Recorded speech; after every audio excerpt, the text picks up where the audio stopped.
she breathes. And then she loved me by that old oak tree, broke my body, but tamed my spirit somehow. Yeah, a man would be crazy if he didn't love her by now. Nice. Chris Montgomery, how you doing, brother? Good. Good. So, hey, you put an album together a few months ago, you know, The Prince of Poverty, and I really like it, man. Good job there. Congratulations. Thanks. It was a lot of fun. Awesome. Tell me about it. Tell me about that. Prince of Poverty was kind of a concept album. I come from a long line of blue-collar tradesmen, you know, carpenters, electricians, plumbers. And living in the States, you know, my dad is from Copenhagen, Denmark. Okay. And but I live in the U.S. and I've just over my lifetime, I've watched as management's made more money while the people actually doing the work make less and less. And I think it's just gotten to the point where, you know, I'm starting to speak truth to power. You know, some other artists are too. There's a lot of artists out there that it's not so much art anymore as much as propaganda, telling us to when to eat, when to sleep, when to start a family, and to be good little worker bees. Yeah. So this album was about fighting back. Very cool, brother. I like it a lot, actually. And tell me, Prince of Poverty is because, like you say, right? Like with the working class people, you know what I'm saying? Like get up early every morning, you know. Kind of, that's where we are, right? As a work, I'm a worker. I work too. You know what I'm saying? Yeah. So I know what it is and how to fight, you know, against, you know, obstacles and, you know, life. And I understand the concept. And you have like country music influences. What are your influences? Rock and roll, country, what other? Yeah. Yeah. I've got a lot of influences. I've grown up with a lot of different styles of music surrounding me, from Johnny Cash to Willie Nelson, Merle Haggard. You know, my first two concerts as a young kid were Larry Gatlin and the Gatlin Brothers was my first ever concert. Oh, nice. And my second concert after that was Ozzy and Anthrax. Oh, wow.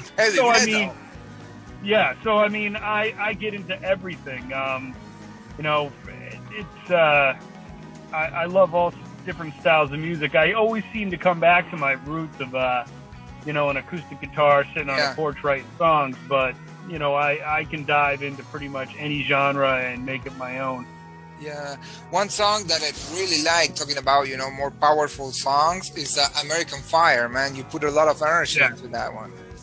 Oh, yeah. Yeah, that pretty much, you know, calling out the president in the first line there, it just fit perfect. And, you know, I got to meet Trump outside the Howard Stern show back in the 90s, and I just didn't think very highly of him.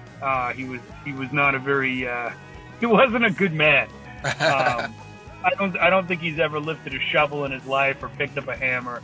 I mean, he doesn't really know how to take care of himself. So I wasn't a big fan. You know what I think? As you know, we as musicians, I don't think musicians should get involved with politicians on politics at all. We should be on the other side criticizing whoever is in the government, because no government is perfect, believe me. And they have their own dirty business, right? So we need to there as musicians watching what they're doing and telling the truth, you know. As soon as you get involved with a politician or you take one side, then you get in trouble. The other side is going to hate you. The other side is going to think you're with the other side, and it's always, you know, a problem. So I don't think musicians should get involved much in politics. You know, we are artists. We decorate people's lives. You know what I'm saying? We need to make people happy, entertain. And also, you know, if we see something, we say something, you know, but we don't take the politician side. That's how I see it, and I don't take any side, no one or the other, you know. I think you have to be like priest, you know, the priest is like, you know, I'm not getting any side here, you know, that kind of stuff. But well, I don't know if a priest is a good example, but anyway. Definitely not in Boston. Yeah. Yeah, probably that came up to my mind, and like I said, no, I regret it. But anyways, yeah, no religion, no, you know, politics, no, nothing like that. Just be on the people's side, you know, like you say, and on the worker side, the people who wakes up every morning to go make a buck, you know, that's where we have to be with them, you know, that's who we are also. Yeah. So tell me, what's your favorite song? Oh, I know all of them in this album are your favorite songs, but tell me which one you are more attached, or which one would you recommend me to, or somebody to listen first? Well, I wrote A Warm Grave. Yeah, that was about reconnecting with my younger brother. We're both fishermen. We've spent most of our life going out to sea, and he and I got together a couple of years ago.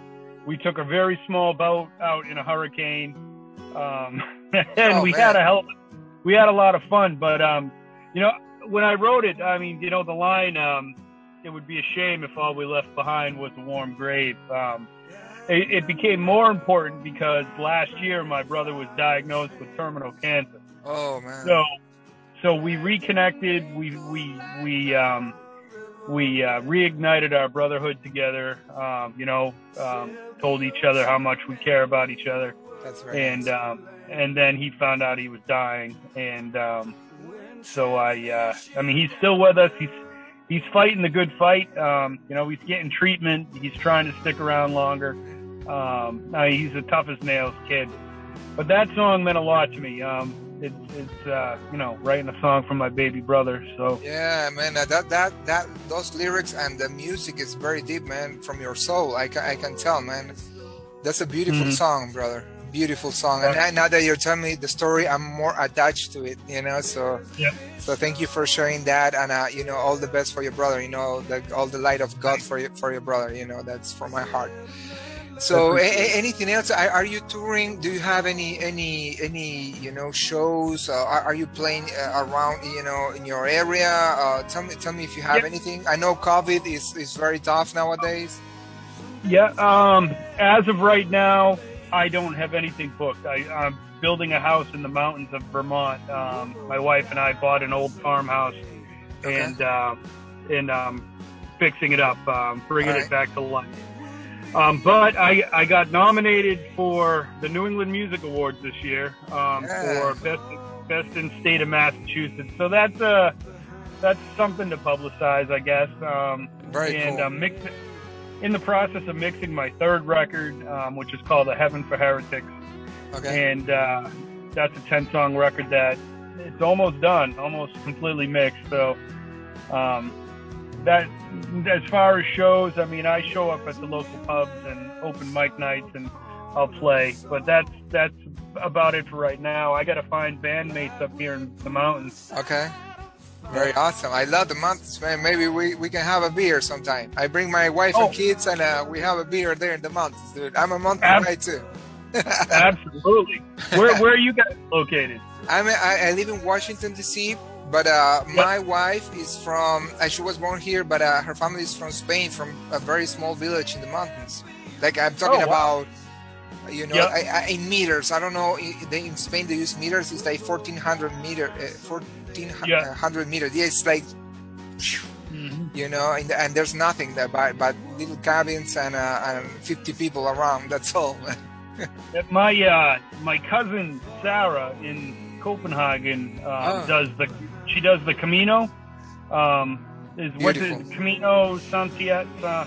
El Camino it starts in France, and it goes very close to where my wife's family is from, Asturias, you know, and then it ends in Galicia. So when you're walking, you see like shells, you know, like I think they are golden. I don't know if they're stuck on the soil, you know. So so you can know, you have the clues to follow. Oh, it's a very beautiful thing to do, man. Yeah, I see them on the floor.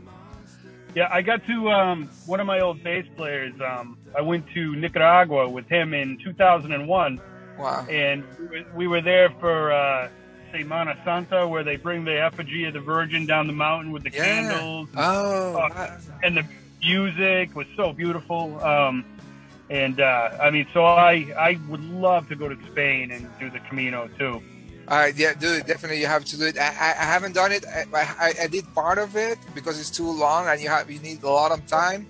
But definitely Spain is a beautiful country to visit and walk through, you know. So that's amazing, brother. So Chris, so what's the best way to get in touch with you? Is it Instagram, Facebook, social media? Yeah, we've got, we're on Facebook, you know, at Winter Kill Band is our Instagram. We're on Twitter. You know, our website is www.kmwkb.com. That's, you know, people can hit us up there. Awesome. And we've got, you know, we've got the last 2 albums and some T-shirts and sweatshirts and all that stuff for sale there too. So absolutely, man. I definitely gonna check that out now. I didn't know you have a website. I'm gonna check the merch, and definitely I'm pretty sure you have cool stuff there. Also, you can buy the CD there, right? Oh yeah, yeah. Beautiful, beautiful, man. Well, Chris, thank you so much for your time. Thank you so much, you know, for sharing all these beautiful stories. Again, I think you're a great musician, very talented man. You deliver your heart and soul in every song, man. You're very American. You know, you put America out there in your music, and I can feel it, brother. So congratulations. Thanks, man. Awesome. All right, talk to you soon, Chris. Take care, bro. All right, take care. Crazy, feeling the love about